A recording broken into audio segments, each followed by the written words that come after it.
মালয়েশিয়ার শ্রমবাজার বা calling visa নিয়ে এই মুহূর্তে সামাজিক যোগাযোগ মাধ্যম এবং কিছু অসাধু এজেন্সির মাধ্যমে প্রচুর বিভ্রান্তিকর তথ্য ছড়ানো হচ্ছে। আপনি ঠিকই ধরেছেন, মেডিকেল শুরু হওয়া এবং নতুন কলিং ভিসা চালু নিয়ে যে শোরগোল চলছে তার পেছনে রয়েছে বড় ধরনের প্রতারণার ফাঁদ। আসল সত্য এবং ভেতরের জটটি নিচে পরিষ্কারভাবে তুলে ধরা হলো। ১. মেডিকেল চালুর খবরের আসল সত্য কি? সোশ্যাল মিডিয়ায় ছড়ানো মালয়েশিয়ার নতুন মেডিকেল শুরু হয়েছে এই খবরটি সম্পূর্ণ ভুয়া। প্রতারণার কৌশল, কিছু দালাল ও সাব এজেন্ট অগ্রিম টাকা হাতিয়ে নেওয়ার জন্য ভুয়া বা অকার্যকর স্লিপ দিয়ে কর্মীদের মেডিকেল করানোর চেষ্টা করছে। বাস্তবতা, দুই দেশের সরকার আনুষ্ঠানিকভাবে নতুন করে কর্মী নিয়োগের জন্য কোনো সাধারণ মেডিকেল সেন্টার বা বায়োমেডিকেল পোর্টাল উন্মুক্ত করেনি।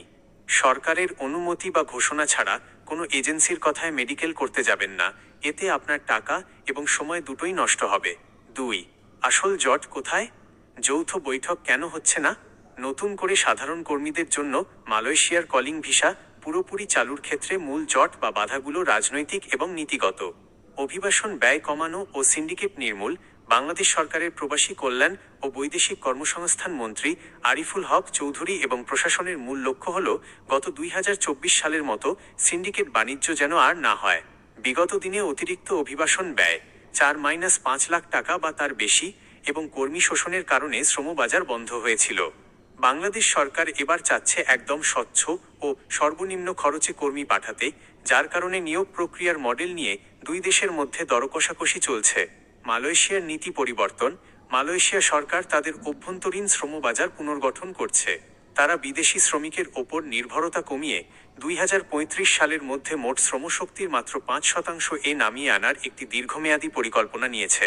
একই সাথে তারা ১ জুন ২০২৬ থেকে এমপ্লয়মেন্ট পাস এর ন্যূনতম বেতন কাঠামো ও নিয়মকানুন কঠোর করছে।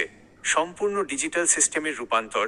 মালয়েশিয়ার স্বরাষ্ট্র মন্ত্রণালয় সব ধরনের বিদেশি কর্মী নিয়োগের প্রক্রিয়া সম্পূর্ণ ডিজিটাল করার ঘোষণা দিয়েছে এবং FWCMS foreign workers centralised management system portal বাধ্যতামূলক করেছে। এই ডিজিটাল সিস্টেমের সাথে বাংলাদেশের ডাটাবেজ এবং নতুন স্বচ্ছ প্রক্রিয়া সমন্বয় করতে সময় লাগছে।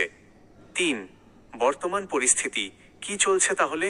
একেবারে যে কাজ বন্ধ তা কিন্তু নয়, তবে এটি সাধারণ মানুষের জন্য উন্মুক্ত নয়। উচ্চ পর্যায়ের বৈঠক হয়েছে।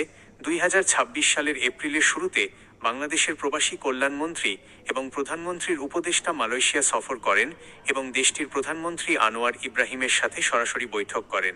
দুই দেশই শ্রমবাজার পুনরায় খোলা এবং অভিবাসন ব্যয় কমানোর বিষয়ে নীতিগতভাবে সম্মত হয়েছে।